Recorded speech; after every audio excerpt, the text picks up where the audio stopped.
नमस्कार प्रेक्षकांनो, मालिकेच्या आजच्या भागामध्ये खूप छान असा ट्विस्ट आपल्याला पाहायला मिळणार आहे. फायनली रुद्र घरी आलेला आहे आणि त्याचबरोबर रुद्रच्या जीवावर उठलेल्या उर्वशीचा पुन्हा एकदा इकडे गिरिजाने चांगलाच तिला गावठी हिसका दाखवलेला आहे. हे सगळं कसं होणार आहे ते आपण पाहणार आहोत. त्यापूर्वी मी तुमच्या सर्वांची माफी मागते. माझी तब्येत ठीक नसल्यामुळे आवाजामध्ये थोडासा प्रॉब्लेम येत आहे, परंतु आजच्या एपिसोडचा रिव्ह्यू देण्याचा, चांगल्या पद्धतीने रिव्ह्यू देण्याचा मी प्रयत्न करत आहे. तर इकडे महिपतने नागेश्वरला फोन केलेला असतो. महिपत हा नागेश्वरला सांगत असतो की काहीही झालं तरीही आपल्याला तिचा काटा काढायचाच आहे. आता हे सगळं ऐकल्यानंतर इकडे नागेश्वर म्हणत असतो की ती सगुणा कशी आहे तुम्हाला माहिती नाहीये. महिपत शेठ तिचा काटा काढायचाय म्हणजे काढायचाय असं महिपतला तो सांगत आहे. महिपत सांगत असतो की तिला आपल्याबद्दल कळलेलं आहे, कारण आपल्या दोघांच्या मैत्रीबद्दलही तिला कळलेलं आहे. हे सगळं सांगितलं जात असतं. तेव्हा मात्र नागेश्वर म्हणतो, हो ती पुढची आहे तेवढी. हा रुतलेला काटा महिपत शेठ तुम्हालाच काढावा लागणार आहे. तेव्हा महिपत सांगू लागतो की हो नक्की, कारण तिला माहिती झालेलं असलं तरीही आपल्याला तिला संपवायचं आहे. तेव्हा महिपतने आता सगळी तयारी दाखवली. इकडे नागेश्वरला माहितीये की सगुणा एकटीच आपल्याला या गावात पुरून उरते, कारण सगुणाच नागेश्वरची वाट लावत असते. इकडे आपल्याला पाहायला मिळतं श्रीमंत अर्जुनला घेऊन आता घरी आलेला असतो. आता इकडे श्रीमंतच्या डोक्यात एकच सुरू आहे की रुद्राचं लग्न आहे आणि मला रुद्राच्या लग्नाला जाता येत नाही. रुद्राचं आणि गिरिजाचं ह्या दोघांचं लग्न आहे आणि गिरिजा इकडून आपली मैत्रीण आहे आणि इकडे रुद्र माझा भाऊ आहे, तर मला त्याच्या लग्नाला जाता आलं पाहिजे, एवढंच चाललेलं असतं. तर अर्जुन आणि तो आल्यानंतर तो आईला हाक मारतो, आईसाहेब कोण आले बघितलं का तुम्ही, असं म्हणत तो बोलत असतो. तेवढ्या त्यांच्या घरचा एक नोकर तिथे येतो आणि तो सांगू लागतो की श्रीमंत दादा, अहो सगुणाताई वसुलीसाठी बाहेर गेलेत, आम्ही त्यांना सांगत होतो जाऊ नका, एवढं मोठं सगळं प्रकरण घडलेलं आहे. मग श्रीमंत विचारू लागतो काय झालं. तेव्हा तो सांगू लागतो की एक माणूस आला होता आणि त्याने डायरेक्टली सगुणाताईंवर बंदूक रोखून धरली, पण सगुणाताईंनी त्यांच्या पद्धतीने इथे वाट लावलेली आहे. हे ऐकल्यानंतर मात्र खरं तर धक्का बसलेला असतो. या सगळ्या गोष्टी ज्या पद्धतीने घडत असतात ती मात्र खूपच भयानक अशी गोष्ट असते. तेव्हा इकडे हे सगळेजण बोलत असतात. काहीही झालं तरीही आता रुद्रच्या इकडे श्रीमंतला फक्त एवढंच वाटत असतं की आईच्या जीवाला धोका नाहीये ना, आपल्याला आईला जाऊन शोधलं पाहिजे, एवढाच विचार त्याच्या डोक्यात सुरू असतो. तेव्हा मात्र तो म्हणतो की आईसाहेब कुठं आहे, तर आईसाहेब वसुलीसाठी गेलेत. मग अर्जुन आणि श्रीमंत दोघंही शोधायला बाहेर पडतात. नक्की कुठं गेले, काय झाले, हा एकच प्रश्न पडलेला असतो. आणि मग शोधाशोध केल्यानंतर अर्जुनला आणि ते समजतं. मग तो सांगू लागतो की आईसाहेब काय आहे हे सगळं, मला घरी असं असं कानावर आलेलं आहे. तेव्हा मात्र ती सांगू लागते काय नाही, आलं होतं ते चिरकुट, एवढं काय त्याच्यामध्ये, तुम्ही नका लय काळजी करू. आणि मग हा कोण आहे विचारल्यावर तो सांगू लागतो की हा अर्जुन, कल्पना सुभेदार आहे ना त्यांचा मुलगा. म्हणजेच कल्पना ही इकडे सगुणाची चांगली जवळची मैत्रीण आहे. कल्पनाचा हा मुलगा हा अर्जुन आहे. ही गोष्ट कळल्यानंतर ती म्हणते बोल रे काय झालं. तेव्हा श्रीमंत सांगू लागतो की आम्ही ते एनजीओचं काम करतो ना, त्याच्यामध्ये आम्हाला तो मदत करतो ॲज अ लिगल ॲडवायझर म्हणून. मग तो सांगू लागतो की रुद्राचं लग्न ठरलंय ना. मग सगुणा मावशी मला काय वाटतं माहितीये का, रुद्राच्या लग्नाला श्रीमंतने गेलं पाहिजे, तिथं मी पण येणार आहे. सगुणा म्हणते आत्ता लक्षात आले माझ्या हे सगळं काय चाललेलं आहे ते. आता मात्र सगुणा चिडते आणि म्हणते काही झालं तरी अजिबात नाही, कारण हे मी ऐकून घेणार नाहीये. कसं आहे, तू कल्पनाचा मुलगा आहे म्हणून इतक्या वेळ मी शांत होते. ती चिडलेली असते. हे सगळं त्या नाग्याचं काम होतं आणि त्या नाग्यानंच माझ्यावर तो माणूस पाठवलेला होता. आणि तेवढ्यातच अर्जुनचं लक्ष जातं. एक शार्प शूटर तिथे मशीन गन घेऊन वरच्या साईडला उभा असतो आणि आता या सगुणाला संपवायचंच आहे अशा गोष्टी सगळ्या चाललेल्या असतात. तेव्हा मात्र तो शार्प शूटर अशा पद्धतीने तिथे उभा असतो आणि सगुणावर नेम धरून असतो. अर्जुनचं लक्ष जातं. इकडे सगुणा चिडलेली असते. सगुणा म्हणजे अगदी आग असते, आग जी या नागेश्वरला पण पुरून उरते, ती आग आहे सगुणा. मग सगुणा ज्या पद्धतीने हे सगळं करत असते तेव्हा मात्र अर्जुन आणि त्याचबरोबर श्रीमंत कितीही समजवायला लागले तरीही सगुणा मात्र ऐकायला तयार नसते. इकडे तेवढ्यातच अर्जुनचं लक्ष जातं. वरून तो शार्प शूटर नेम धरून आहे आणि तो सगुणा मावशीवर गोळी झाडणार आहे ही गोष्ट लक्षात आलेली असते. आणि आता मात्र तो सगुणा मावशी म्हणून सगुणाला बाजूला तिथून करतो. आता सगुणाला तर बाजूला त्याने वाचवलेला असतो जीव. कोण असेल हे सगळं? आता कळलं ना तुला अर्जुन, मी का नाही म्हणते ते, असं ती स्पष्टपणे सांगू लागते. कारण ह्या सगळ्या गोष्टी तो नागेश्वर करतोय, तो नाग्या करतोय आणि मी कसं पाठवू माझ्या पोराला तिथं लग्नाला. आणि खरं तर सगुणाच्या दृष्टीने ते योग्यही आहे. कारण सगुणाने आजपर्यंत जे आयुष्य जगलेलं आहे तो नागेश्वर होता, त्याच्यामुळे ही सगळी वेळ तिच्यावर आलेली आहे. या सगळ्या गोष्टी अशा पद्धतीने झालेल्या आहेत आणि आज ती एकटी पडलेली आहे, ती सुद्धा त्याच्यामुळं. इकडे अर्जुनला म्हणते कळलं ना काय झालंय ते, कोण आहे ती माणसं. तेव्हा ती सांगू लागते की त्या नागेश्वरची माणसं आहेत. अर्जुन म्हणतो सगुणा मावशी कदाचित तुझा गैरसमजही होत असेल, परंतु सगुणा तिच्या म्हणण्यावर ठाम असते की नाही माझा गैरसमज वगैरे काही झालेला नाहीये, ही माणसं त्या नागेश्वरचीच आहेत असं ती सांगते. इकडे गिरिजा म्हणते की या घराशी माझी नाळ जुळली गेलेली आहे, एवढं मला वाटतंय.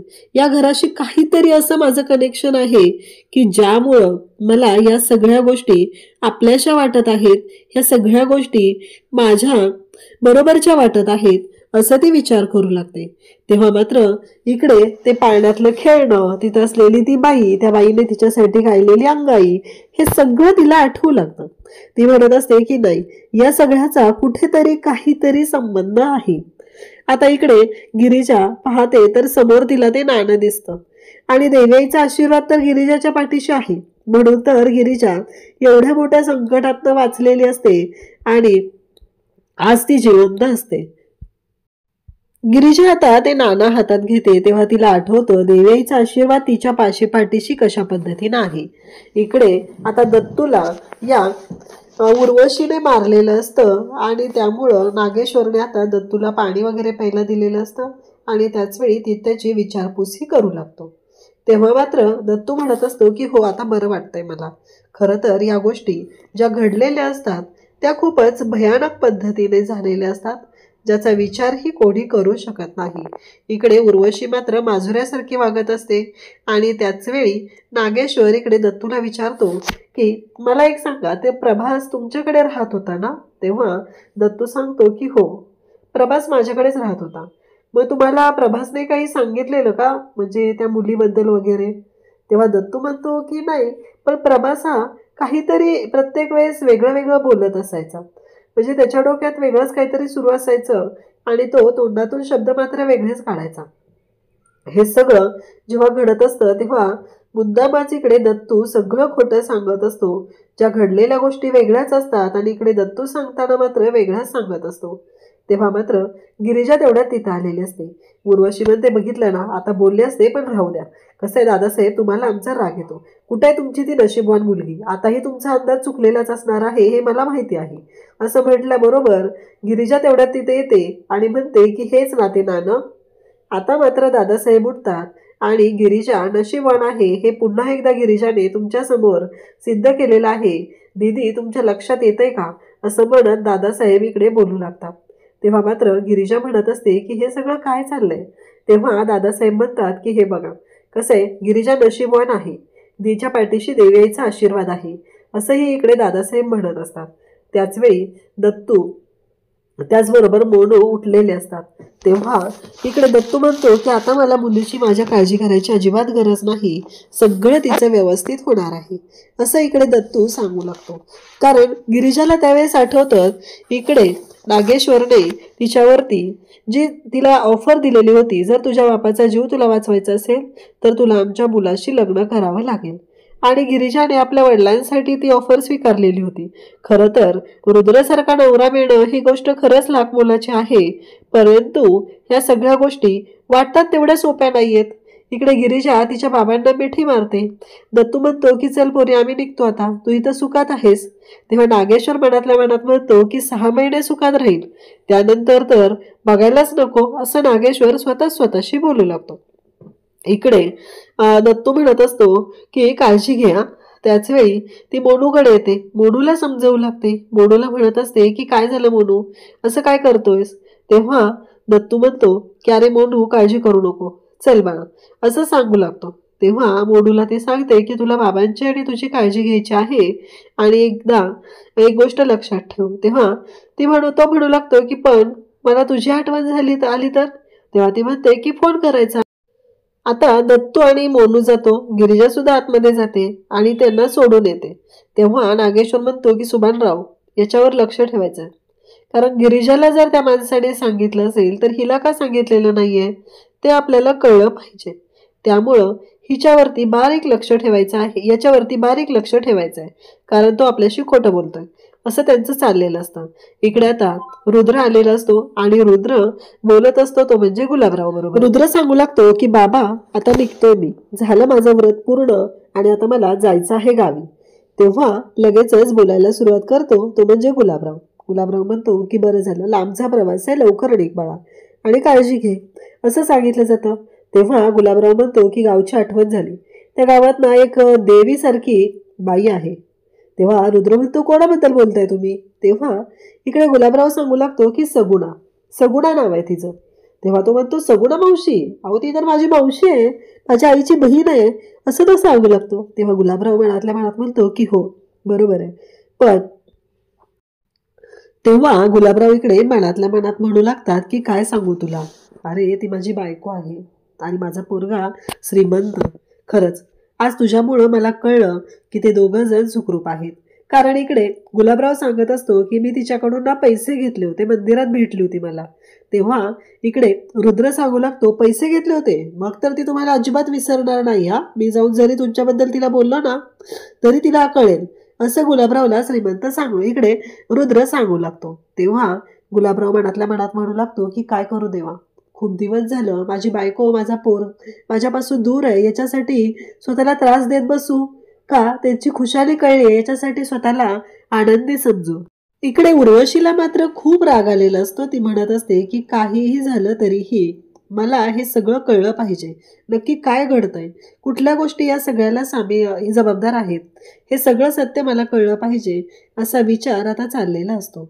आणि ती त्याच पद्धतीने म्हणत असते की काही झालं तरीही दादासाहेबांचा जो राग आहे माझ्यावरचा तो कमी झाला पाहिजे. एकतर ही गिरीश आल्यापासून त्यांच्यात आणि माझ्यामध्ये तणाव निर्माण झालेला आहे, असं तिचं बोलणं चालू असतं. इकडे मात्र रुद्र आता मंदिरात आलेला असतो आणि त्याचा मोबाईल त्याला तिथं मिळतो.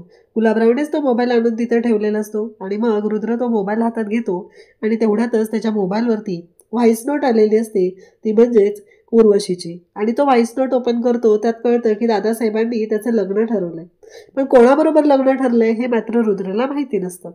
इकडे प्रभास उठलेला असतो. प्रभास म्हणतो की त्या नागेश्वरने गिरिजाला काही करण्याआधी गिरिजाला कळलं पाहिजे की या सगळ्या संपत्तीची मालकीण ती आहे. आणि तो फ्लॉवर पॉट पडतो. प्रभास इकडे घाबरलेला असतो आणि तोपर्यंत गिरिजा दारात येते. तर उद्याच्या भागात आपल्याला पाहायला मिळणार आहे की आता उर्वशीने खूप मोठा राडा करायचं ठरवलेलं असतं. इकडे गिरिजा येईपर्यंत प्रभास मात्र पुन्हा जाऊन बेडवरती झोपलेला असतो, कारण प्रभासने एक ठरवलंय, कोणाला कळू द्यायचं नाही की तो शुद्धीवर आलेला आहे, कारण त्याला भीती आहे की हा माणूस कोणत्याही थराला जाऊ शकतो. त्यामुळं अशा पद्धतीने तो वागत असतो. त्यासोबतच इकडे आपल्याला पाहायला मिळतं की जेव्हा या सगळ्या गोष्टी घडत असतात तेव्हा मात्र उर्वशी आता एक कॉईन घेते आणि ते कॉईन आता ओव्हनमध्ये ठेवते, मायक्रोवेव्हमध्ये ते कॉईन ठेवते आणि म्हणते की ते नाणं तर तू जिंकलीस, पण आता काय करणार आहेस, आता सांग मला काय करणार आहे आणि स्वतःचा जीव कसा वाचवणार आहे, असं म्हणत गिरिजाला संपवायसाठी तिने हा सगळा प्लॅन केलेला असतो. आणि तिने मुद्दामच मायक्रोवेव्ह चालू करून ठेवलेला असतो, त्याच्यामध्ये ते कॉईन ठेवलेलं असतं आणि तिथे आग लागते किचनमध्ये. रुद्र येतो आणि रुद्र तिथे जातो, तेवढ्यातच गिरिजा धावत येते आणि रुद्रचा जीव वाचवते. गिरिजाने जीव वाचवताना रुद्रला तिने खेचलेलं असतं, दोघंही एकमेकांच्या मिठीत आलेले असतात आणि रुद्र तिच्याकडे पाहत असतो. गिरिजाने खरं तर रुद्रचा जीव वाचवलेला असतो, पण या सगळ्या गोष्टी ज्या घडलेल्या असतात त्या खूपच भयानक अशा पद्धतीने झालेल्या असतात. इकडे दादासाहेब मात्र आता आलेले असतात आणि गिरिजाला खूप राग आलेला असतो. गिरिजा उर्वशीच्या समोर जाते आणि म्हणते की हेच ते नाणं ना, या नाणे एवढी सुद्धा लायकी ठेवणार ना, एवढं लक्षात ठेवायचं. या घरातल्या माणसांच्या केसालाही धक्का लावण्याचा प्रयत्न केला तर गाठ माझ्याशी आहे, नाहीतर तुमची काय लायकी करून ठेवेल, कुठल्या लायकीत तुम्हाला ठेवेल हे तुम्हालाही कळणार नाही. त्यामुळे लायकीत राहायचं असं सांगितलं जातं. आता दादासाहेब येतात आणि मग दादासाहेबांच्या समोर रुद्र विचारू लागतो की ही तर काय करते. दादासाहेब म्हणतात, अहो असं काय करता, घोरपड्यांच्या होणाऱ्या सुनबाई आहेत त्या, आणि तुमच्या बायको म्हणजे सौभाग्यवती गिरिजा प्रताप घोरपडे असं तो सांगू लागतो. तेव्हा रुद्रला तर धक्का बसतो. इकडे गिरिजाचं लग्न तर रुद्रबरोबर ठरलंय, पण रुद्रला माहीतच नव्हतं. पण आता रुद्रने स्वतःहून एक शब्द आपल्या बापाला दिलेला असतो की काहीही झालं तरीही तुमचं म्हणणं मी ऐकेल. आणि इकडे नागेश्वरने पण त्याच्याकडून शब्द घेतलेला असतो की मी जे सांगेल ते तुम्ही ऐकाल. आणि झालं, आता सांगितलंय लग्न करायचंय म्हणजे रुद्रला आता गिरिजाशी लग्न तर करावं लागणारच आहे. परंतु रुद्रला जेव्हा हे सत्य समजलेलं आहे तेव्हा मात्र रुद्रला खूप मोठा धक्का बसलाय. अशाच अपडेटसाठी चॅनलशी कनेक्ट राहा. थँक्यू.